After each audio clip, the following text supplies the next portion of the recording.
Saya tuh punya kenalan gus-gus banyak di Kediri, di Madiun, di mana-mana. Itu dulu PKI Madiun, PKI Kediri, PKI mana-mana di daerah sana itu mangkel kiai dari kiai dianggap koyok bos berjuis.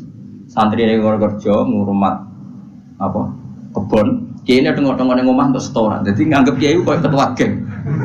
Mergo kiai ini neng omah tengok-tengok mulang, nggak santri ini ngurusi kelapane, ngurusi panenane terus disetor. Nah, makanya darane kiai ketua geng. Terus yang dia gue bilang kau apa? Melarat. Kau melarat itu bukan ngelah. Akhirnya gerakan sama rata. Itu korban pertama PK. Mereka dia ora roh ibadah. Jadi wong sing diparingi jembar kayak pulau ini kan mulang. Terus rukin salam template. Dianggap kok ketua preman untuk setoran ngono. Yo mandi yo jenenge wong bingung kabeh diprovokasi ngono iku yo. Mandi. Akhirnya pertama yang dilibas PKI yo kiai, perkarane provokasine ngono iku. Oke agak anak kiai aku anak kiai putune kiai itu terus cerita. Padahal kiai ku mapan mergo barokah wa mattaqillah Allahu makhraja. Mesti ora ana wong takwa ora diurusi pangeran. Kulo niku yo ora pati pinter pergawe tapi yo kerupak ya pangeran. Umum yang kaji kulo yo kaji. Umum yang Pak Rabi yo rabi. Coba sampean cek saja. Ketika Allah mengenalkan dirinya, Iqra bismi rabbikal ladzi khalaq. Allah itu zat yang menciptakan. Khalaqal insana min. Itu enggak pernah nyebut dirinya Allah. Ya Yuhanna su'budu rabbakum. Rabbakum itu siapa? Alladzi khalaqakum walladzina min qablikum. Tuhanmu itu siapa yang menciptakan kamu, yang menciptakan orang sebelum kamu. Sebagian ayat saya kata Allah nyembahlah saya. Saya itu siapa? Zat yang menciptakan langit. Nah, kemudian sifat-sifat ini oleh Islam yang punya sifat itu didamai. Tapi kelirunya kiai-kiai kalau nerangkan langsung Allah, tentu PKI pikirannya Allah itu siapa? Padahal akal hanya punya rumus alam ini butuh penyebab ini kita sebut musabbibul asbab atau kausa prima atau wajibil wujud. Yang Islam secara agama menamai itu Allah. Jo langsung Allah, langsung Allah mesti ditanyakan Allah itu siapa? Paham ya?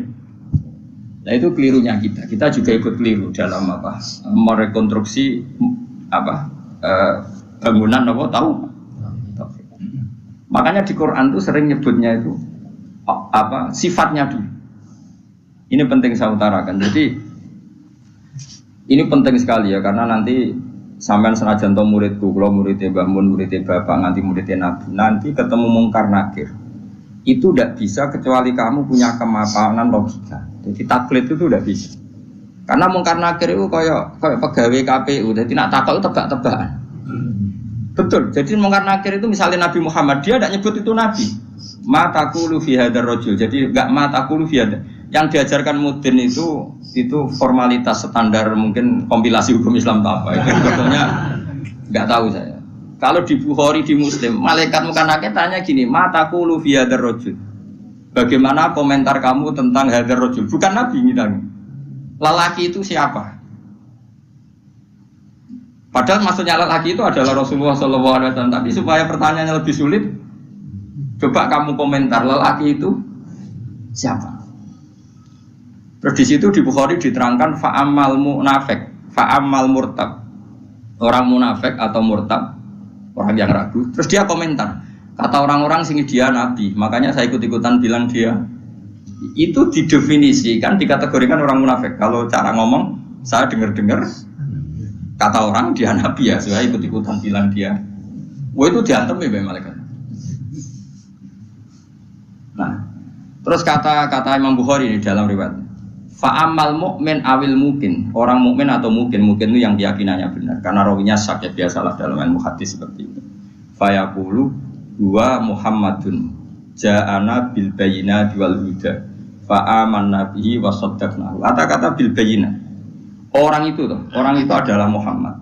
Dia nabi yang datang ke kita bil bayyinat dengan bukti yang begitu jelas. Maknanya bayyinat wal huda dan membawa petunjuk. Misalnya begini, ini yang saya alami. Kamu boleh copy paste, boleh ngeblat pikiran saya, tapi saya tidak menjamin mungkar nakir mengasisi karena syaratnya harus dari pikirannya sendiri. Tapi kita warai kerpean ya, loh. Misalnya begini, ini saya dan saya tanggung jawab sampai ketemu Allah. Aku roh Kanjeng Nabi nak nabi itu mergo ajaran sholat. Saya loh. Meskipun saya tentu sudah iman dengan barokahnya Quran, hadis, guru-guru kita sudah iman. Tapi aku roh nabi nak nabi tenan itu gara-gara sholat. Yaitu Nabi ngendikan as-sholatu imaduddin, salat itu cagai aku. Coba kalau dia seorang raja, ngapain menjadikan orang dikon sujud ning pangeran, dikon rukuk, dikon happy mbek pangeran. Itu satu, as-sholatu imaduddin. Terus Nabi ku mati-matian. Nah ono sahabat gak sholat jamaah. Itu jare Nabi sekali-kali wong tak kon ngimami santri, aku gak ngimami. Ape moro mae wong-wong sing ora sholat apa? Jamaah tak obonge. Itu dua. Tiga, Nabi itu ketika perang itu kondisi paling emergen, itu tetap sholat. Bahkan Nabi saking senengnya sholat itu nak lungo, kok sholat sunat, itu nama tawat jadwi rohilatu, kadang madem ngetan, madem ngulon, sementing iso sholat. Terus Nabi nak muji sholat itu sundul langit, saking muji ini sundul langit, wajuilat kurrotu aini fi sholat, aku ayam nak gue sholat. Sifat ini sifat raja apa sifat orang yang dekat Allah? Itu pasti nubuah, gak mungkin orang akal sehat. Misalnya orang ingin jadi presiden, kepinginnya ya suworo, kepingin jadi rojo, kepinginnya monarki anak turunnya jadi. Ini ndak itu semua. Gak mungkin kalau gak nabi kok orang punya berpikir sholat itu, paham? Dong teman. Jadi gak mungkin ide sholat itu kalau gak keluar dari seorang nabi. Dan itu dibuktikan perang ya sholat, bahkan beliau mewajibkan angger wong ijono nyawane wajib. Raiso ngadeg luguh, raiso luguh, laya-laya, raiso mengkas-mengkis lah, sholat ning atine. Pokoknya yang berbau sholat bahkan nggak ditoleransi ditinggal sama sekali karena ini hubungan manusia dan Tuhan dan apa? Saya pikiran gue sederhana, orang mungkin mau di pikiran gue kok gak nabi gue gak apa Einstein punya pikiran gitu, Isaac Newton misalnya, atau tokoh dunia Aristoteles, Plato, meskipun iso udah menemukan benda ini relatif, ya mesti ya relatif. Misalnya manuk doro, ya rumah nol, misalnya manuk apa merpati atau manuk kentilang, itu kan cara wong-wong rak manuk yang tidak sangar, tidak ganas. Sing ganas itu manuk apa bidung atau manuk apa lang, mergo lang iso mangan derkuku. Iya jare derkuku lang itu ganas, tapi jare ular tetap derkuku bel apa? Ora iku sing manuk-manuk lemah itu. Empret yo ganas, gedene korban. Ya ta. Lho lah iya, itu kan sesuatu nama pasti nisbi. Wedhus iku ora ganas dibanding macan. Tapi jare kuman-kuman ular-ular sing urip ning turi yo ganas wedhus perkara dipangan sak. Ya sandung-sandung ngene kok. Artinya apa? Insting pinter ngono iku aku ya iso maksudnya iku. Tapi Nabi ku unik idene iku salat. Terus pangeran itu buta seksi, ben dadi seksine Nabi ku bahkan orientasi salat iku bojo. Mulane jare kula kudu utang jasa Ibnu Hajar Asqalani. Karena apa Nabi bojone akeh. Wong paling cangkem elek wong wedok. Lha iku bojone Nabi ku pirang-pirang, kudune kan mangkel. Wong jenenge ana marwah akeh kudune mangkel. Tapi terus ditakoki kenangane wek Nabi ku ya salat. Jare Aisyah, di bojo gandeng Nabi ku ya repot. Aku wis turu ning ngarepe, terlentang ngono ku ya tetep tinggal salat. Bojomu dhe kenangan kowe ngono to ora ngono. Artine Nabi ku gak main salat bojone sing dimaru wae ditakoki wong yo kenangane yo. Salat jare Aisyah aku wis terlentang. Bahkan kuntu bene yadehi kal janazah. Nabi pas salat aku ning ngarepe kok Aisyah wayu terus yo. Nah kok bojomu kowe ra mbok terusno kan ana sebabe gitu. Nah sabot terusno sebabe apa kira roh. Elek judes elek melarat sembuh ngono. Iku jari Aisyah, aku terlentang kok jenazah. Nak Nabi ngadeg, aku tak jujurno. Nabi nak sholat suwi. Engko nak aku keturun, kok nak ndekne ape sujud, falho masani biadi. Terus aku didudul, terus sikilku tak ingker. Terus Nabi punya ruang apa? Sujud. Jadi Nabi dulu kalau mau sholat itu ya di bali yang dipakai tidurin. Orang kok saiki gaya-gaya nang nggon sholat tapi ora digo sholat paham. Nabi ku masyhur salate ning nggon kasur sing dituturu, ngono kasure ora pokoke nggon mriku apa. Dadi ora gaya-gaya nang saiki kan gak sugih ono ruang apa. Salat nganti ono sawange ya Allah. Engkek tok tapi ora tau. Nabi wis sederhana. Lagi-lagi kenangannya apa? Salat. Kayak penangannya istri-istri Nabi sampai do iso nirokno salate Nabi. Ummu Aiman itu tanggane Nabi duwe anak dadi cadal rupane Anas. Dolan ning gone Anas iku bareng dolan bar disugoi ndi jong kowe tak kei hadiah. Napa ya Rasulullah? Ayu maudhi'in tuhibbu an usolli fi di panggonan sing kowe seneng aku salat niku. Niki ya Rasulullah, jare Anas kenakane. Aku duwe kloso sing wis rada elek, tak lapi sithik terus Nabi salat di situ. Dadi kaya apa? Kowe iku gak mungkin wong kok duwe ide salat. Iku nak gak Nabi gak mungkin maksudnya. Makanya saya direncana nak gue jawab mungkar nakir. Hak sing kau pikiran nang dhewe bukti nak Muhammad ku Nabi kok di antarane. Makanya gue ngerepek ya oleh ya ora pokok ini. Cuma saya tidak tahu apa mungkar nakir menerima kerepekan mau. Jadi lah untungnya mudin-mudin mau nerangno tes-tesane mau 5 mau apa marbuka terus mana buka dinu kan bangun dinu kan tes-tesane mudin piro bu sing mudin piro marbuka terus waman nabiuka dinuka marbuka usul terus kitab terus ikhwan bapak rata kono bapak ditakokno Ibrahim bapakmu ora kanggo ngono cek Karmen cek Karan sampeyan dadi Ibrahim lah sing anak kiai tenang wae sampeyan kon zaman abuka kon jawab Ibrahim aman nasab bapakmu ora kanggo kabeh sampeyan Gus kabeh pokoke sampeyan kan jawab abuka kan Ibrahim malaikat itu lugu wah bodoh ini ora anak Parmen ngono aneh-aneh. Dan ini penting saya utarakan. Karena apa? Semakin lama itu orang, terus ini gitu ya. Saya ini kan baca kitab banyak sekali. Itu tadi saya sudah buktikan sholat sudah ada 5 mungkin. Tak teruskan. Ketika Nabi mau kabundut, sudah susah. Itu dibuka jendela. Itu Nabi masih di dalam buka jendela. Ketika melihat orang sholat itu langsung sehat. Ternyata ketika beliau sakit, orang semua di masjid tetap sholat. Masyhur kenangannya Aisyah, kenangan Sayyidah Fatimah. Fastana rawajjuh wasur rawajjuh. Nabi baru nggak sahabat sholat, semua nangepot. Ternyata aku sukses jadi Nabi, wong sholat. Semua nangepot. Padahal beliau sakit. Sudah usi barok, sudah pakai belenggu, sudah di kepalanya sudah diasbu, sudah dimaksud, sudah di. Akhirnya apa?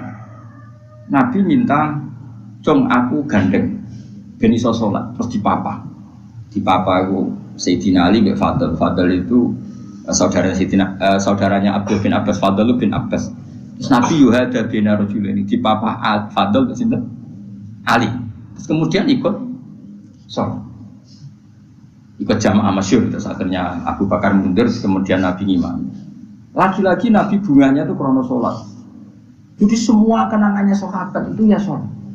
Karena begitu spesialnya sholat. Ini era sahabat ya, orang-orang yang rasa ini. Karena begitu spesialnya sholat, ketika Rasulullah wafat, intaqala ila rafiqil a'la. Ini dengerin betul ya, Pak. Paling tidak kita pernah punya pikiran kayak orang waras. Jadi kesuwan kayak berpikir orang waras ini tak tobat no. Kemudian ketika Nabi wafat, intaqala ila rafiqil a'la. Apa komentar para sahabat? Siapa khalifahnya Rasulullah?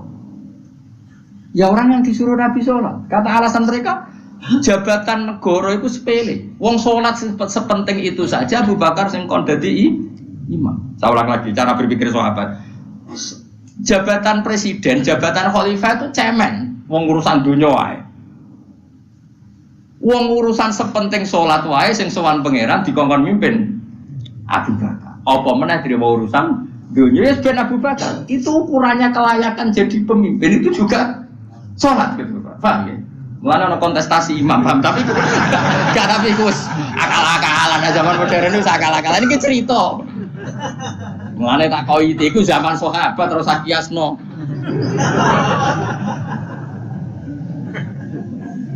Tapi sampean pernah dengar toh ketika sahabat milih Abu Bakar alasannya apa? Karena Abu Bakar ditunjuk ngimami sholat. Terus pikiran mereka sholat sepenting itu saja oleh Rasulullah diridakno dipimpin Abu Bakar. Dia sudah khalifah Abu Bakar. Kayak apa urgensinya sholat sampai semuanya rujukan. Terus Nabi juga ngendikan, "Somben jong kowe nek ning mahsyar iku amaliyane ora pati dihisab. Pertama dihisab iku sholat. Terus salat sama Allah liyane gampang. Lagi-lagi sholat yang dipuji."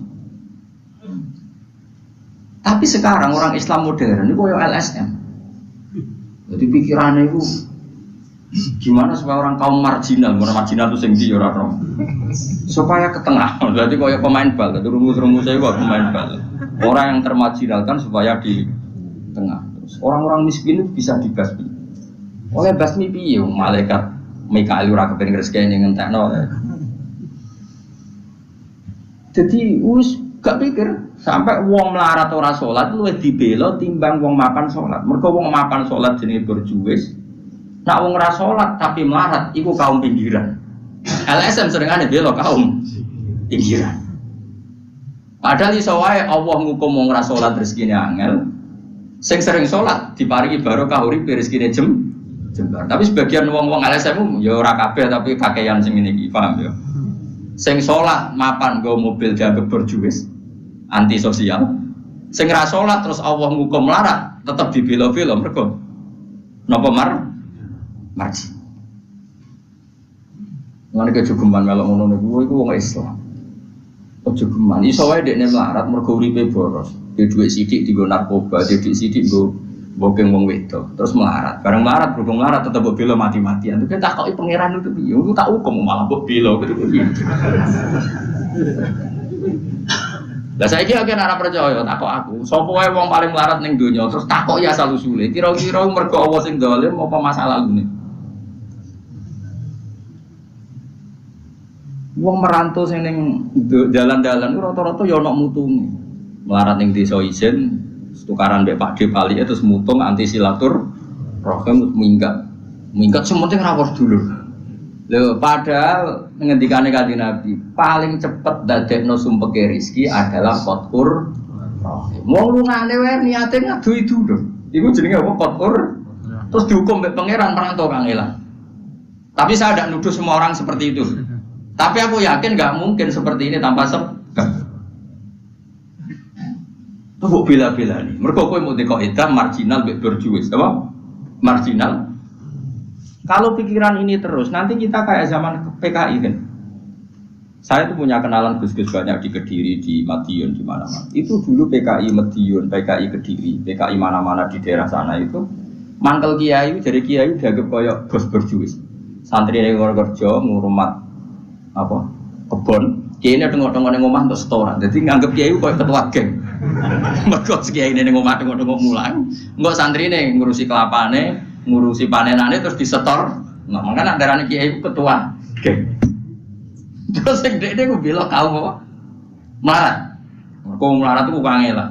Akhirnya gerakan sama rata sama rasa. Itu korban pertama PK.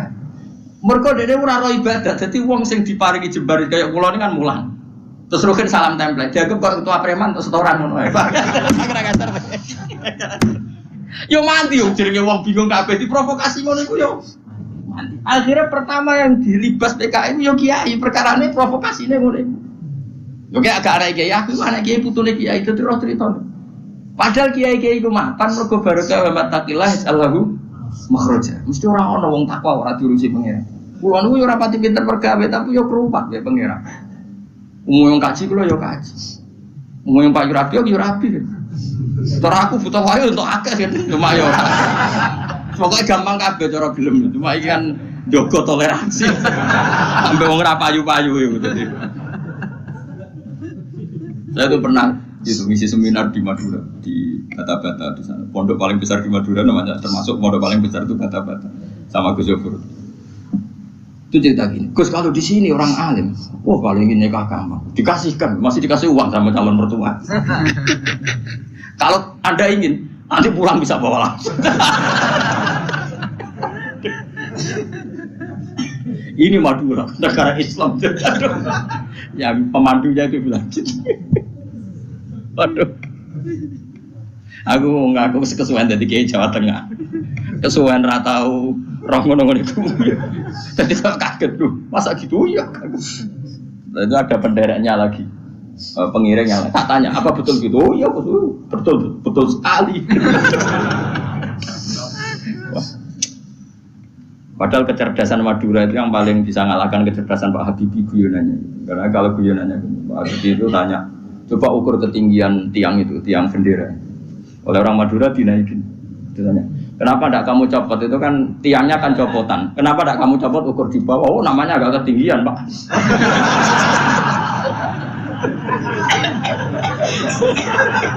Makanya guyonannya itu, ya itu guyonan. Habib itu belum pernah debat kalah kecuali ngadu orang.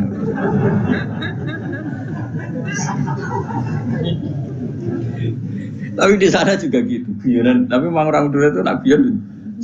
Orang Madura tak tanya, memang guyonannya gitu ya. Memang Madura cerdas-cerdas. Jadi mau sekarang iso bayang no itu. Pikir itu beda memang. Nah, perasaan saya di sana itu kayak di Thailand karena pulaunya terpisah terus bahasanya beda. Jadi kalau orang Madura ngomong sama orang Madura kayak ada di Indonesia juga. Kayak di Thailand. Nah ini cerita supaya kamu tahu. Jadi berkah betul ya di Indonesia itu lama itu ada Madura, ada Sumatera, ada Banjar. Kalau orang Banjar lebih hebat lagi. Orang Banjar itu di mana-mana pakai bahasa Banjar. Sama seperti orang Madura, di mana-mana orang pakai Madura. Dan orang Banjar kenapa saya bilang lebih ya, karena memang sebuah Banjar ya, karena Madura itu induknya kan Syekhona Khalil. Ya tentu yang kita tahu yang modern. Banjar itu punya indukan namanya Syekh Arsad siapa? Syekh Arsad bin Abdis Somad. Syekhona Khalil itu ngaji sama Syekh Nawawi Banten. Padahal Syekh Nawawi Banten masih ngaji sama Syekh Arsad bin Abdis Somad Banjar. Itu uniknya orang Banjar itu. Meskipun hidup di mana-mana pakai bahasa Banjar. Termasuk kiainya siapa yang di Kholi besar di Banjar itu? Siapa itu? Di mana? Ustadz Zainil itu? Enggak, ke kampungnya apa? Ijen. Sekumpul ya. Itu ngajinya di Bangil. Kamu kira ngajinya di mana? Ngajinya di Mbah Zaini itu ngajinya di Bangil. Tapi jangan kira sama orang Jawa, enggak, sama orang Banjar. Ngajinya di Bangil. Dan kiainya ya orang Bangil, tapi beliau orang Banjar. Mucalnya pakai bahasa Banjar. Sehingga orang Bangil enggak bisa ngaji sama kiai itu karena ini bahasa apa? Jadi sudah hidup di Bangil itu tetap pakai bahasa. Kalau kita kan Islam Nusantara, jadi kayak saya itu sering dapat SMS entah berapa sampai lupa lah jumlahnya. Gus saya ini orang Sunda, tolong ya kalau ngaji bahasa Indonesia. Kadang orang Kalimantan, orang Sulawesi. Padahal saya sebetulnya mau fanatik kayak orang Banjar. Jadi wah mati ada. Saya tuh sering dapat SMS itu ya orang-orang apa? Biasanya YouTuber itu. Gus tolong kalau ngasih pakai bahasa Indonesia ini nggak sama sekali nggak paham bahasa Jawa.